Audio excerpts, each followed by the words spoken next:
Whitetail 2012. Shot this nice 8-point while he was doing absolutely nothing to harm anybody about 7 o'clock this morning. We're hunting in Missouri in one of the city parks. This is Cape City Park that we're hunting in currently.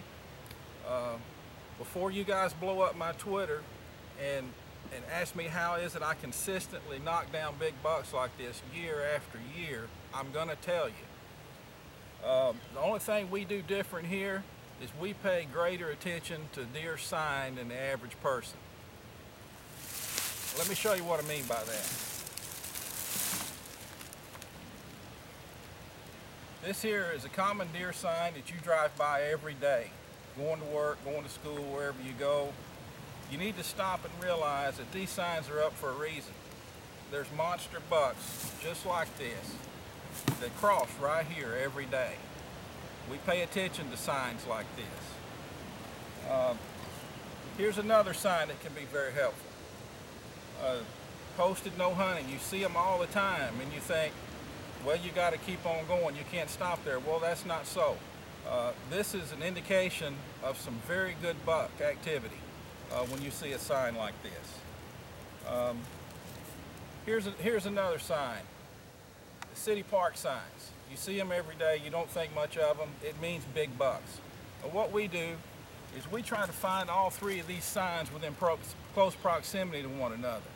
And we know that that's where there's a high likelihood of big trophy bucks. Let's take a minute and go to some fan mail. Todd Garner, Cape Girardeau, Missouri. By the size of the bucks you kill, I would swear you were hunting over bait. Well, Todd, I can see where you would think that. But one of the things we do, as you know, it's illegal to hunt over bait, is we like to snack when we're in our stand. We prefer Best Choice snack mix. It's got pretzels, crackers, and oddly enough, Todd, it has rice squares, wheat squares, and corn squares. Deer love these things. What we do is we'll take the pretzels out and eat them, and when we get down to where we got corn and wheat, while it's illegal to hunt over bait, we just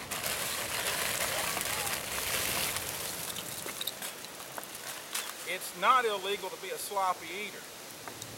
And what happens is all this falls under your stand and it brings the deer right in. You putting out salt licks for your deer, there's no need. These things are loaded in salt. Best Choice snack mix, take it to your stand and we'll take sponsorship money. A couple of things that you need to always keep in mind when hunting these city parks is don't wear orange. I know, we all know that deer are colorblind. Let me assure you that game wardens and property owners are not.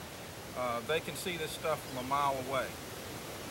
If you're worried about the safety value, have a meeting with your buddies and come to an agreement that if it's walking upright and it's carrying a gun and it's eating a Twinkie, it's not a deer. Just let it pass and you shouldn't have any problem. Another thing which works good for us in these city parks by S.C. Johnson is this lemon pledge scent elimination system. This stuff really works well and it's not very expensive, and we like to be real liberal with it and just put it all over, just get crazy with it. And while lemon trees are not native to this area, right up here where these picnic tables are, they serve hundreds of gallons of lemonade to these kids every day. So the deer, they're used to this smell. You might have seen an Antelope 2012 video where this squeeze and bleed brought the antelope right into the truck. This is a good tool, but not around these city parks. The first time I used one of these around the park, I called in a frantic mother looking for a 2-year-old that she misplaced in the park.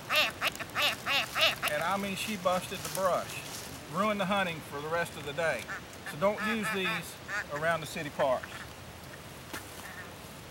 Let's take some more mail. This is from Al-Qaeda. Hold on. This is hate mail. Al-Qaeda, Al writes, I'm still upset about your Antelope 2012 comments. Well, Al, I found there's not really a good Al in this world. I see like Al Gore, Al Sharpton, Alfredo. I mean, none of it's good for you. Maybe Al Poe, they got good product, but for the most part, I don't pay attention to any Al's. Let's go back to some fan mail. Tara Munns, El Dorado, Illinois. Love the show, but you aren't much to look at. Well, Tara, the more you drink, the better I look. We'll take one more, and we want to show you another trick to the trade. PETA, no doubt this is hate mail. PETA, please use the word harvest when taking videos, as opposed to the word kill. Well, PETA, did the Navy SEALs harvest bin Laden? I don't think so. So we're going to stick with kill. Now, we want to talk to you about stool anylization. It's another common tool that people just don't take the time to do.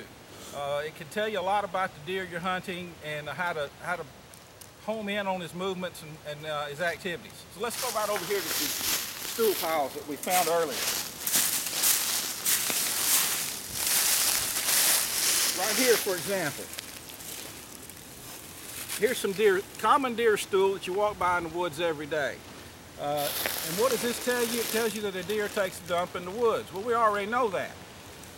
But upon closer view, what we see is that this stool is cold, it's dry, it's obviously been here for a while. It's real crunchy and quite bland. This stool doesn't tell you anything other than a deer was here some time ago. Now let's look at another sample. Now this stool here, for example,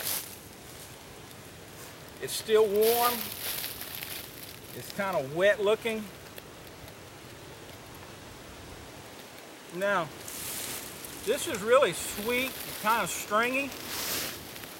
I'd say this deer here has been feeding primarily on honeysuckle.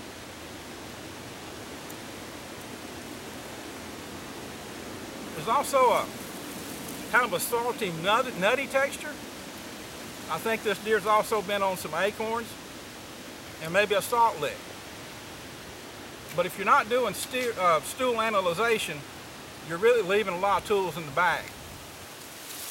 Let's go back over here and close up.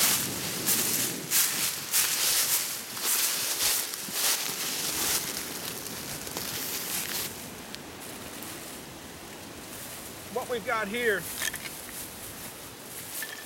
is your basic stool anylization kit. Comes in a bag. Toothpicks. If you're new to stool anylization, you're going to want toothpicks. We appreciate all the people over at Toothpick and the hard work they do. People work on the line every day. I couldn't do it. I'd be afraid I'd mess one up. Altoids, they're curiously strong. Believe me, you're going to want something that's curiously strong after your first stool anylization.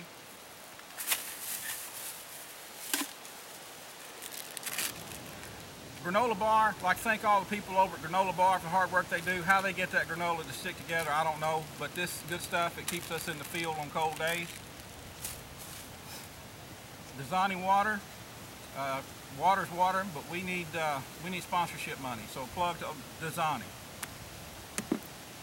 I think that's it for this week's show. Don't forget, snack mix, hunt hard, hunt hungry, Whitetail 2012. We'll see you next year.